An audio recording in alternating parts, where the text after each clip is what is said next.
Monsieur le président, monsieur le ministre, mes chers collègues, je pense d'abord aux familles des victimes et à tous les soignants qui, depuis plus d'un an, tiennent à bout de bras le système hospitalier, nos EHPAD, nos résidences, ainsi que le lien quotidien avec nos seniors. Nous voici replongés dans une situation sanitaire particulièrement inquiétante, un peu plus d'un an après l'apparition de la Covid-19, 3 mois après le début de l'année 2021 qui a vu le président de la République faire un pari, selon l'expression de son propre entourage et de nombreux ministres. Il va finir épidémiologiste, s'amuse un ministre. Les chiffres lui donnent raison, le confinement eût été la solution de facilité, la mesure de confort, dit un autre. Encore un autre ministre participant au Conseil de défense s'ajoute : si on avait écouté tous les Cassandres, on serait en train de travailler avec nos enfants sur les genoux depuis 3 semaines. Voilà ce que relatait un article de France Inter le 10 février 2021, alors qu'il avait été décidé de ne pas reconfiner le pays. Le gouvernement ne peut pas dire, comme nous l'avons entendu, que l'augmentation du nombre de contaminations est subite. En effet, le 28 janvier dernier, le Premier ministre avait présenté aux chefs des groupes politiques de l'Assemblée une projection du nombre possible de contaminations avec le variant anglais. Je ne suis pas Cassandre, monsieur le ministre, mais les projections faites par les épidémiologistes, les vrais, et les spécialistes qui existaient dès le 28 janvier sont devenues malheureusement aujourd'hui la réalité. Par conséquent, le gouvernement ne peut pas parler d'augmentation surprenante du nombre de cas, puisqu'il y a 6 semaines, dans la projection, il était déjà fait état de l'augmentation exponentielle du nombre de contaminations des variants.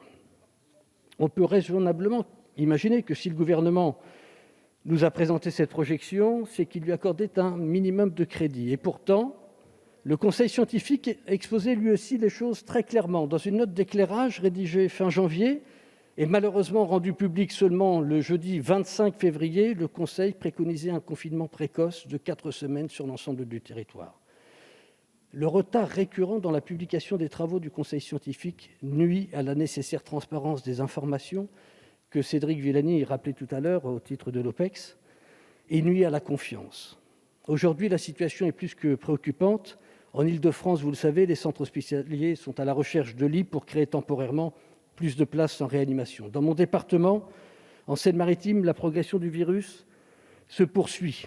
Le taux d'incidence est mesuré à 341,8. Au regard de ces chiffres, l'ARS a demandé aux hôpitaux de Rouen, d'Elbeuf d'activer la phase 3 de leur plan régional de mobilisation Covid, mesure qui implique notamment la déprogrammation de 30% de l'activité chirurgicale non urgente.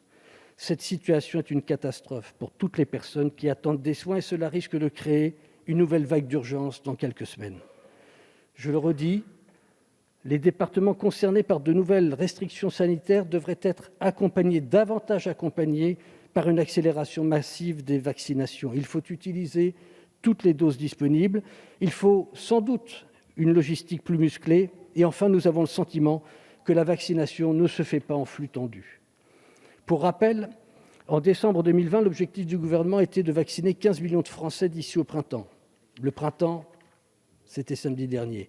Nous sommes déjà loin des chiffres escomptés. Alors, le gouvernement doit renforcer la transparence, la concertation, notamment avec les représentants des collectivités locales. Je le sais, monsieur le ministre, la tâche est ingrate et gouverner dans ces conditions est difficile. Mais pour toutes ces raisons et parce que la situation est exceptionnelle, cela mériterait une transparence totale sur les informations dont dispose l'exécutif et un contrôle de l'action du gouvernement qui a été malheureusement contourné, notamment depuis la décision de dissoudre la mission d'information relative au suivi de la gestion sanitaire. Cette mission, dotée des pouvoirs d'une commission d'enquête, assurait jusque-là cette mission de contrôle. Le 27 janvier, elle a été dissoute sous prétexte que les commissions permanentes pourraient assurer à elles seules ce suivi. Près de 2 mois plus tard, quel bilan ? Sur 8 commissions, 5 n'ont organisé aucune audition depuis le 27 janvier. Pour rappel, la commission d'enquête se réunissait avec une moyenne de 2 à 5 auditions par semaine, 1 à 2 le mardi, 2 à 3 le mercredi et 1 le jeudi matin. Alors que les choix faits par l'exécutif ne sont soumis à aucun débat préalable, que des scénarios devraient être systématiquement mis sur la table et que les retards sur la stratégie vaccinale s'accumulent, comment expliquer que le rôle de contrôle du Parlement soit ainsi rétréci ? La couverture vaccinale n'est pas encore suffisante pour espérer réduire massivement les hospitalisations et pour être rassurés. Nous le redemandons ici avec force. L'exécutif doit être bien plus transparent sur les choix réalisés et divulguer précisément les alternatives possibles. L'instance du Conseil de défense isole, opacifie les prises de décision et nuit au lien de confiance avec les Français. Changez de méthode, exprimez vos stratégies et débattez-en avec la représentation nationale. Je vous remercie. Je vous remercie.